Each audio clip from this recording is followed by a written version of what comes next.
Goeiemôre. Ek is hier in Wimberg, my eie valley, saam met Stefan Scott op Mooifontein. Hy's ook 'n lamb champ, die man. Nou, hy gaan ons 'n bietjie vertel van sy proses rondom sy skape en wat hy anders doen. Kom ons hoor 'n bietjie wat hy te sê.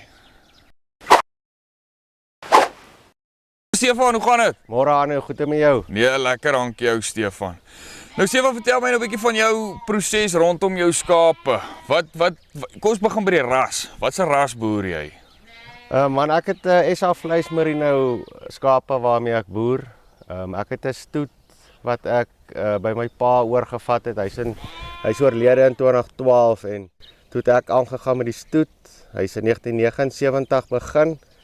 Ja. En ja, ons is trots op ons skape en dit is 'n passie. Ja. 'n Passie wat ek het om met skape te kan boer. Dis 'n groot voorreg. Nou, jy sê jy's met die vleismerinos. Dis reg, ja. Om jou skape voor te berei vir die lamb champs, wat voer jy hulle? Kom ons begin, wat tipe gras het jy? Wat voer jy hulle in die veld? Kyk, is my natuurlike weiding wat ek het, rooigras weiding. Ons het baie goeie weiding hier by ons. En in die wintermaande dan het ons lande. Ek plant mielies, sojas en sonneblom. So dan gaan hulle op die oesreste. Is dit? En ons is baie afhanklik van daai lande, kan ek sê, in die winter. Ek kan dink. Om ons goed deur te vat deur die winter, jy weet. En dan nou as ons speen daai lammers wat bemark word. Ons het 'n voerkraal hier naby ons wat ons lammers vat, wat ons 'n premie op kry. Ja. Dit is omdat die vleismerino hy groei goed en ja, ons lammers groei, so ons kry daai 2 tot 3 rand bo die mark, kan ek sê, vir ons lammers en is naby.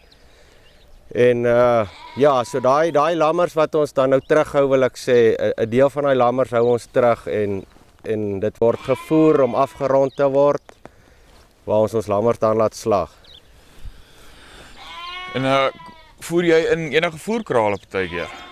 Ja, ek het maar my eie voerkraal hier, so ek sê, maar dis net 'n gedeelte wat ek voer. Ja, die meeste lammers laat ons maar gaan. Omdat jy die stoet het, wil ek sê, ons hou aanvanklik eers die meeste van daai lammers terug.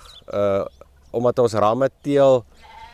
Kyk, 'n lam, soos ek sê, jy sien hom eers 'n bietjie later hoe hy ontwikkel en goeie. So jy kan nie net dadelik weglaai of iets nie. Ons moet daai lam eers 'n bietjie laat uitgroei of daai jong oetjie dan, die vervangingsoetjies. En dan kan ons besluit wat hou ons terug. Okay, rondom die lamb champ self, as jy nou jou groepie skape so kyk, hoe besluit jy nou wat se een haal jy uit? Man, Anu, dis 'n moeilike ding daai. Kom ek sê vir jou. Hulle is mos almal kampioene as hulle so klein is.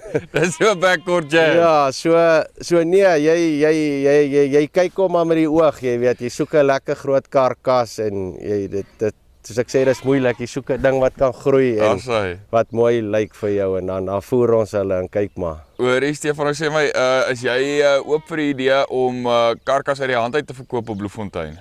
Ja, verseker, ja. Is dit? Okay, goed. Sê my Stefan, dink jy hierdie jaar is joune?